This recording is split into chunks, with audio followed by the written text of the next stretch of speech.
Welcome to Hope Springs Eternal. We said that we would probably be down to 2 this week, but we didn't know that it would be me and Ricky. No, we didn't. Ricky had a little throat procedure last week and came through it so well that he is not only back, but in stronger voice than he has been in quite a little while. Yes, indeed. Thanks.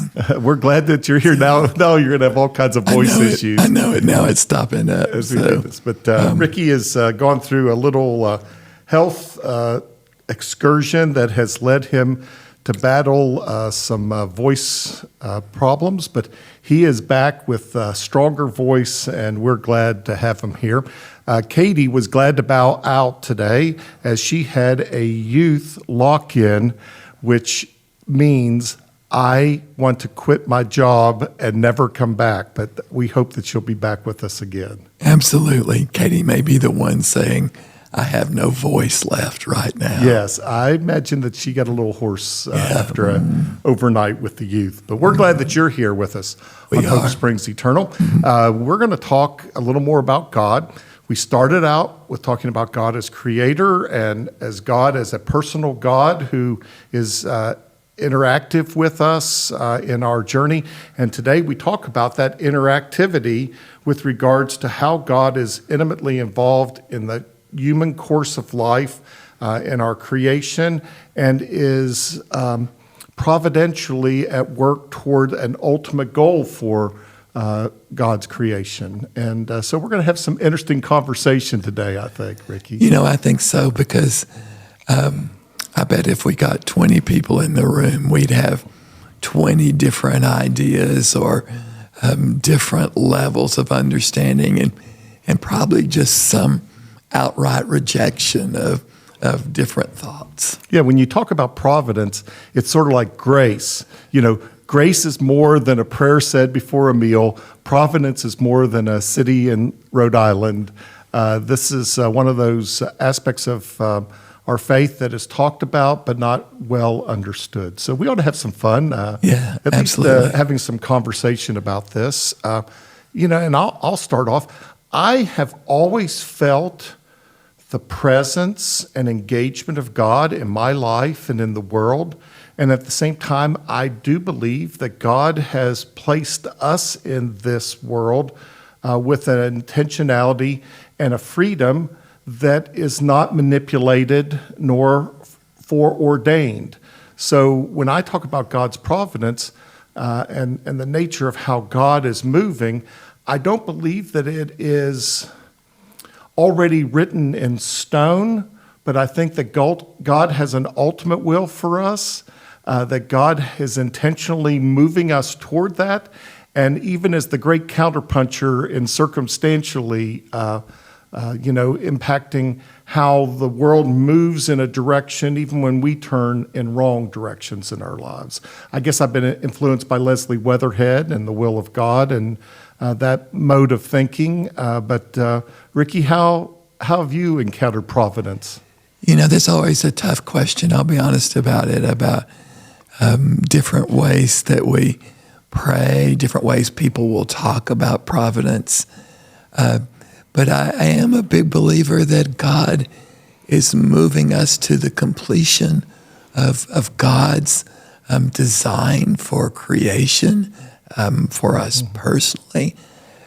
When you read, for example, in the book of the Revelation about a new heaven and a new earth, that God's designs are not thwarted, that they are real and true, and that's more than a nice image. I mean, I think we have to at least start there, because if we're going to talk about being a people of hope, it's a hope and a promise and a vision, not just in this kind of notion, maybe. I think hope is real and true for us because we trust that that idea of providence is at least overarching our lives. Yeah. I love that you went to Revelation, because so often people will look to that and see the wide range of imagery and language and get involved in all this sort of secret language and prophecy. But ultimately, Revelation is brought down to a single phrase: God wins. Absolutely. And whether that win is in specificity,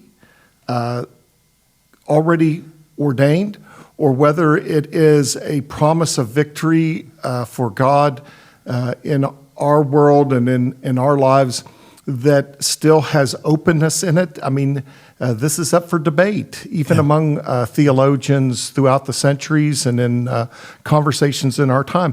I do like that you brought up prayer, because we don't realize how much we reveal how we believe by how we pray. And if we're praying to God to intercede in specific situations, that expresses in its most intimate way the belief that we believe God is engaged and involved in life's course, don't you think? I think so. I think, I believe that God is at work in my life, and I believe that, that whole notion of prayer. I mean, this has been said in a number of different ways, but prayer has become for me just this, that my life will line up with God rather than God is going to line up with my vision of life and how things ought to go. Yeah. We laugh about the whole voice thing, Jay, but Linda and I were talking down in the office, and I said, through these since May 8th, when all this happened, of course I have prayed that my voice would be healed and it would get stronger. But really, my best prayer through all of this has been that I will be at peace with whatever comes, and I will see God's grace and God's work in the midst of it all, that it wouldn't just be kind of weird thing that happens, but there would be meaning to it and everything. I think so we call upon God in our need for Sure. that which we believe is beneficial not only to us but to the work of God, the intentions of God through our lives. But one of the things I love, Ricky, about the testimony you've had over these last several months is, even as your voice has been weak, you have still found a way to speak through your actions and your continued activity in the life of the faith that is louder than my voice can raise in its thunderous tones, that people are drawn in and are listening more carefully to one another through the way we've had to listen more carefully to your voice. And I think your perseverance through this has spoken to a way in which God can move even when things aren't as we would desire for them to be in our own individual circumstance. Yeah, I would never say that God caused this. Right. But I think that God has led me into meaning and purpose and a sense of redemption, even in the midst of weird things happening. And for me, that is just a great way to have any conversation about providence. Yeah. And in the United Methodist tradition, even though I believe that we have a strong belief in a God that is engaged and involved in the continued movement of humanity, we also have a strong belief in the freedom that God has given human beings and the desire that God has for relationship with us, not only as God to human beings, as creator to the created, but also as one who invites us to participate in God's great acts of grace, to be a part of the transformation of the world, and to repent when we are working contrary to what God's desired intentions are. So I don't think that we believe God is providentially working in a way that we're just pawns and robots, nor do I believe that God has gone into an eternal slumber and left it all to us. I hope and pray, literally, that God is engaged in a way that is guiding us and helping us to move in a way that God doesn't have to always be counterpunching to our sinful behavior, that is leading us in an intentional way. I certainly, a notion that somehow God has got the ball rolling and says, hey, I'll catch you at the end and we'll see how this all goes is kind of crazy. Yeah. But what I love about those pictures of God in the Bible, and I would guess it's about your experience, certainly about mine, but it is so living, just like my relationship with Tricia has its ebbs and flows to it, and yet the liveliness of it, the aliveness of it is how there is this love that binds us together, that seeks the good of the other. Sometimes it seems not good, like when we're fussing at each other, Right.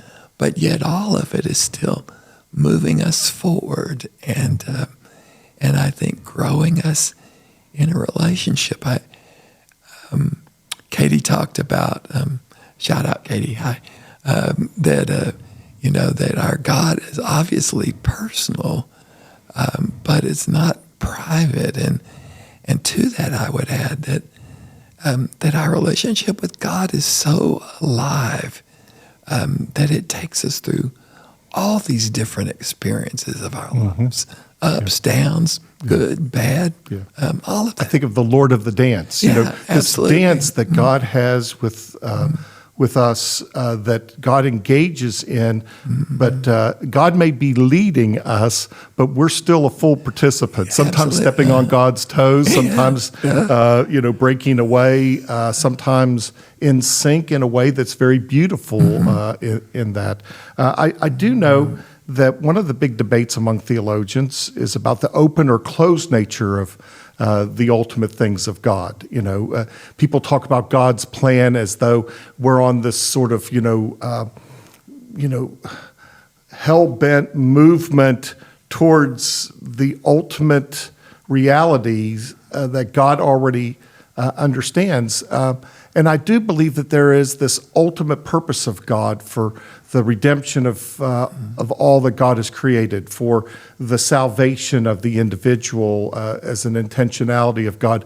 But I do believe that there's still some openness to it. I know the twists and turns that I have found in my life and that I've witnessed in this life and in the historical movements have had some twists and turns that seem to be initiated by the freedom we have, that God still works and moves through, but is not conclusively to a fixed point. Yeah, I think so. I mean, when the Bible talks about faith and hope, it doesn't talk in these, that this is set in concrete. It talks about, living on an edge and things hoped for, things not seen, and I think that's just part of the God's gift to us, this richness of freedom that lives on that edge, Jay. Yeah. And sometimes we step off of it. Yeah. And sometimes we choose paths. But I was just thinking when you were talking about a while ago that with the Lord of the Dance, but at the heart of it is this promise: I will be your God, and you will be my people. You'll be my children. And somehow, in the wonder of all that, we're invited to hang on to God, and God, who makes a way, hangs on to us. Yeah. I mean, I think of Jesus even in the garden. Absolutely. If it be thy will, but if not, take this cup from my hand. I mean, Jesus would have preferred not to go to the cross, but he was ready to go to the cross in obedience to God. I'll be the one who's out on the edge here. I don't believe God sent Jesus in the world with the idea that Jesus would have to die for that. I think he sent Jesus into the world to redeem the world, to make connections, to bring synergy. The crucifixion and resurrection were the counterpunch to the world not accepting Jesus Christ, not turning fully into that way. And God's still finding a way forward to move us towards this ultimate goal of redemption of all creation, of that which is yet to be. I think if there's anything to the word providential, it is that focus about redemption. Yes. I mean, right from the start, Personal and communal, the whole bit. I mean, there is this story of redemption that keeps unfolding. And I guess you and I both, I certainly know for me, if I had to go back to something or to somebody this many times, I would just say, done. Yes. I mean, done with you guys.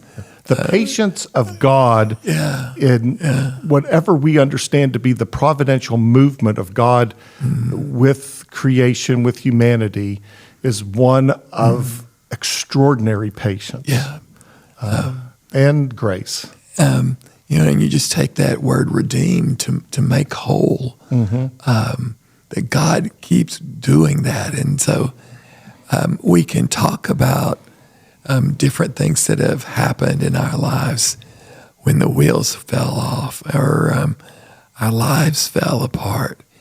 And what we experienced, I mean, we were given a choice of how we would experience it. We could turn our backs and get hard and bitter. But God is still at work even in that hardness and that bitterness. And God is redeeming us, giving us meaning out of nothingness. Yes. And us growing into new life even when none seemed possible. Yeah. In our Methodist tradition, we link ourselves to our founder of our faith tradition, John Wesley. And John Wesley is a child, part of a preacher's family, living in a rectory there in Bristol, was saved from a fire. There was a fire that was actually believed to be started by one of the members of the congregation who were upset with his father's preaching and teaching and maybe set the rectory on fire. And that John was the last of the children to be found. He was still in the burning house. And when he was saved from that house, there was this belief, there was this idea that he had been rescued for a purpose. And that there was God's providential hand in Wesley being saved from this fire. And here to then go and have he and his brother I'm blanking out here. Charles, his dad Samuel, he and Charles Wesley, to think about what they meant to this movement of Wesleyan theology and to be the founder of two great awakenings in Europe and in America, to have all of that hinge upon a child who was saved from a rectory fire. One would have to say that there was probably a powerful providential movement of God that allowed Wesley to be spared and to live this life of faithfulness that has had such a profound effect. Without that, what would God have done? He would have found another way, I'm sure, to do this.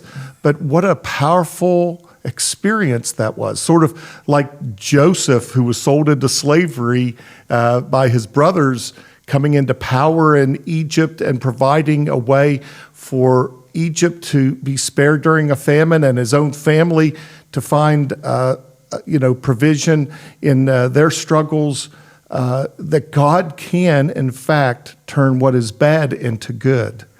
I think so. And, you think about Joseph when he finally talks with his brothers and saying, what you intended for evil, God intended for good. That sense of God's providential, intentional, circumstantial work towards something of an ultimate goal that we can't even get in the way of. That's right. That's right. And Ricky, I can look into my own life and mistakes that I've made and places where I have allowed myself to fall by the wayside in my life, that God has put people in my life to right my path, to pick me up or catch me when I'm falling, and to humble me when I'm haughty, and to encourage me when I'm down, to allow that. I can see and feel that hand of God not controlling my life, but guiding it. And I see it in your life, and I see it in so many others along this way. Some might say that's coincidence, that's happenstance, that's luck and good fortune, but you see it in so many ways that you have to see the hand of God engaged in something beautiful in this journey of life. I think so. And at the same time, I think we still have to talk about it as mystery. Oh, absolutely. Because I remember when our son was born, there were two kids that were twins that were born at the same time. And they were in the NICU at Methodist in Dallas. And one of them lived and one of them did not. Yes. And their parents we kept in touch with for a little bit. Always wished that I'd stayed more in touch with them. Mm-hmm. But they really struggled to find meaning and purpose in that one lived and one did not. And so I think even then, though, that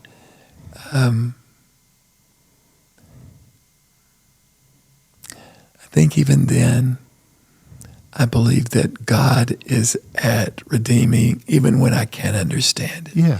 And even when there is no sense of purpose to it. I mean, one of the questions about the providential work of God is, why are some saved and others not? Why do some find resolution of illness and some die? Yeah. Why are some spared in a storm and others perish? And we have to be very careful to not allow a belief that God somehow plays favorites, that God doesn't have an ultimate love for all of God's creatures, for all of God's children. And yet God has to exhibit some form of self-limiting, kind of nature, or else we're just pawns. We're just manipulated pieces on a board. That God desires a relationship with us and wants an intentionality for what He has created, but not manipulating it callously or ignoring people in the midst of this. Some of the worst, most difficult lessons I've had have benefited my life. Not that I believe God imposed those on me, but God gave me a way to move beyond them. And that's where I think God works, is in the aftermath of terrible atrocities. I think so. I know, if we went back to Revelation, before it talks about, when it's talking about new heaven and a new earth, there is this part about God will wipe away every tear from their eyes. And I always think that may be one of the most powerful verses of Scripture to imagine God and God's redemptive power reaching across my face or yours or someone who has just lost everything to wipe away a tear from their eyes. In the same way, when you would run to a parent, and that was my mom for me, and part of it wasn't that she could make things fair or make it right, but that her comfort and her presence was redeeming in its own self. Yeah, and in the big movements of God, the people of promise found themselves enslaved for centuries. They found themselves in exile in foreign lands. They have suffered in the Holocaust and in a war-torn area even today. We find ourselves not with, a Disney sort of, happy journey through this movement of God, but sometimes through really difficult hardships, that God seems to still be present in a way that brings hope into devastation and brings clarity into confusion that we're still seeking to grasp and take hold of and Absolutely. move faithfully in. I don't know if I've ever told you this story. It was one of the most powerful moments in my life. I was with a friend, and we were on a mission trip in Mexicali, Mexico. And one of the places that we went was to this orphanage. And when I say orphanage, it's a loose term structure-wise because there was no roof. Yes. There was beams across the top, and they had light bulbs on extension cords strung all over everywhere. There were no beds. They were sleeping on cardboard. And we all ate just in just this open air place, and people were living under pallets all around it. And what I remember, Jay, is that those were the most joyous people I ever met in my life. I mean, bar none. And I just kept thinking, how is this possible? And, you know, I asked myself all those questions. Are they just naive? Have they tricked themselves to some sort of emotional ecstasy to make this right? And what I just kept coming back to, no, these folks have a real sense, a living sense that God is with them, and that God somehow will make a way through this incredible poverty. Yeah. Some of the best witness to this, both in action and in thought and word, have come out of extraordinarily difficult circumstances of life. And as we still find ourselves in the highs and lows, the twists and turns of life, it gives me great comfort to know in my heart of hearts that God is present, that God cares, and that God guides not only me, but all of us toward a desired place where God ultimately brings wholeness to this world and to our lives. And I still strive for that. Absolutely. Yeah. I mean, when Jesus said, I am the way, I am truth, I am life, that was more than a religious slogan or kind of a, decide on which side of something you're on. I mean, it is really God's gift to us. There is a way. Yeah. There is a truth. Yeah. And there is this real gift of life that God is unfolding in and through us and for us. And if we abide in Absolutely. Him, if we stay connected, no matter what it is that we face or encounter, we will find joy and we will find peace and redemption, which I think God's still at work, and praying that we will take up our tasks and join God in that journey. I'm glad that people have joined us today, and I hope that you've gotten something from our conversation about the providential work of God and of God's, what we believe, involvement in the continued movement of life, and hope that you'll come back and join us again as we continue our journey through Hope Springs Eternal. Take care. Thank you.